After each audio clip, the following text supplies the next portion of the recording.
कोणार्क की अदृश्य छाया, एक शाश्वत रहस्य। कल्पना कीजिए, भारत के पूर्वी तट पर सूरज की पहली लालिमा फैल रही है। बंगाल की खाड़ी की लहरें धीरे धीरे किनारे से टकरा रही हैं, जैसे स्वयं समुद्र भी प्रणाम में ठहर गया हो।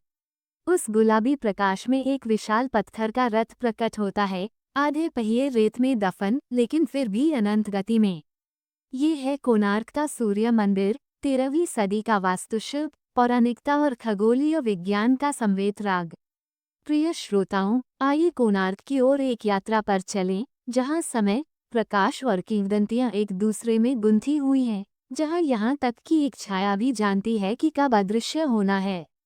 1250 ईस्वी के आसपास पूर्वी गंगा वंश के राजा नरसिंहदेव प्रथम द्वारा निर्मित सूर्य देव के लिए एक तेजस्वी रथ, जिसे 7 जोशीले घोड़े खींचते हैं, जो आकाश में गतिमान है।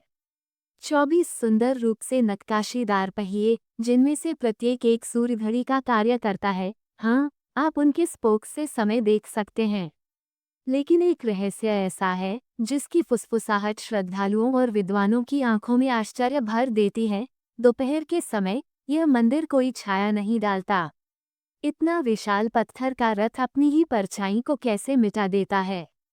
क्या ये दैवी चमत्कार है या रेत में खो चुकी कोई अद्वितीय वास्तुकला?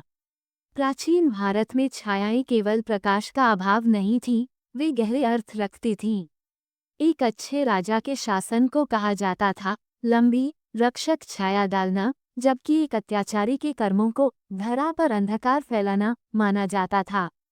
तो जब एक सूर्य मंदिर दावा करता है कि वो बिना छाया के है, तो ये पवित्रता का अंतिम प्रतीक बन जाता है। कोई अंधकार नहीं, कोई कलंक नहीं, केवल शुद्ध प्रकाश। प्रिय मित्रों, एक बार अपने पैरों की ओर देखें। आपकी छाया सूर्य की उपस्थिति का प्रमाण है। अब कल्पना करें एक ऐसा तीर्थस्थल जहां ये सच्चा साथी भी लुप्त हो जाता है। मृदंग की लय में बंधी बांसुरी की कोमल धुन बज रही है। हम चलते हैं प्राचीन तीर्थ पथ अर्क क्षेत्र पर।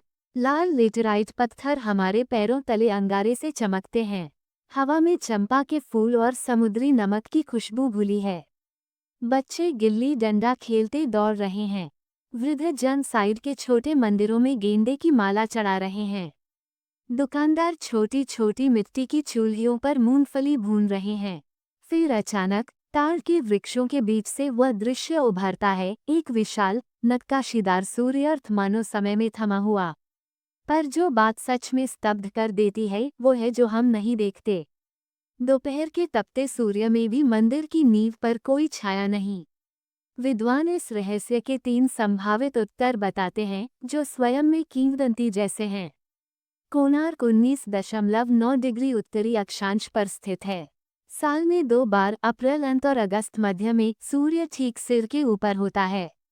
ऐसा माना जाता है कि विमान को इस तरह झुकाया गया था कि उसकी छाया कभी आधार से बाहर न निकले। कहते हैं कि मंदिर के शिखर पर एक विशाल चुंबक पत्थर लगा था। इससे जहाज़ों की दिशाएं भ्रमित होती थीं, परंतु ये प्रकाश को विभाजित कर छाया को निरस्त कर देता था। मंदिर के चारों ओर की जमीन को ऐसी सामग्री से पाटा गया था, जिसमें चूना, समुद्री सीप और लेटेराइट मिलाया गया था। तेज धूप में ये जमीन आईना सी चमकती थी, जिससे छाया की सीमाएं धुंधली हो जाती। एक लोककथा कहती है कि 12 वर्षों तक राजा के वास्तुकार मंदिर की अंतिम कलश नहीं लगा सके। तब आया एक 12 वर्षीय बालक धर्मपद, जिसने एक ही रात में समस्या को हल किया और अगली सुबह अंतिम कलश जोड़ दिया, जिससे छाया अदृश्य हो गई। परंतु ईर्ष्यालु कारीगरों से बचने हेतु वह समुद्र में कूद गया, अपने साथ वह रहस्य भी ले गया।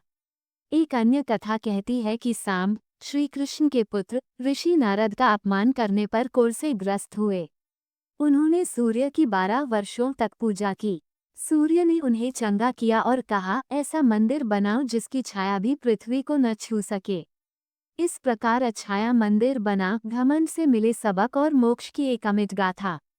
कोणार्क का हर पत्थर गीत गाता है।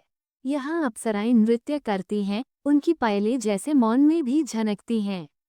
वहाँ हाथी गूंजते हुए दौड़ते हैं, मानो पत्थर ने ही प्राण फूंक दिए हों।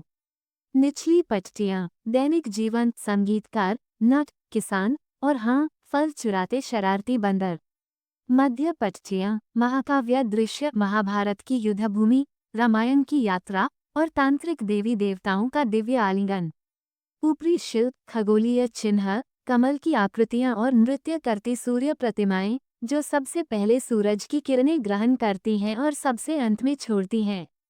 जब कोई उंगली पत्थर पर रेंगती है, तब धूल के कण तारे जैसे चमकते हैं। शताब्दियों के वैभव के बाद आज का कोणार्क केवल उसका अंश मात्र है। आक्रमणकारी सेनाएं, चक्रवात और समुद्री हवाओं ने मुख्य टॉवर को गिरा दिया। 19वीं सदी तक विमान नष्ट हो चुका था और छायाएं लौट आईं, मानो निष्कासित आत्माएं फिर से मार्ग ढूंढ रही हों।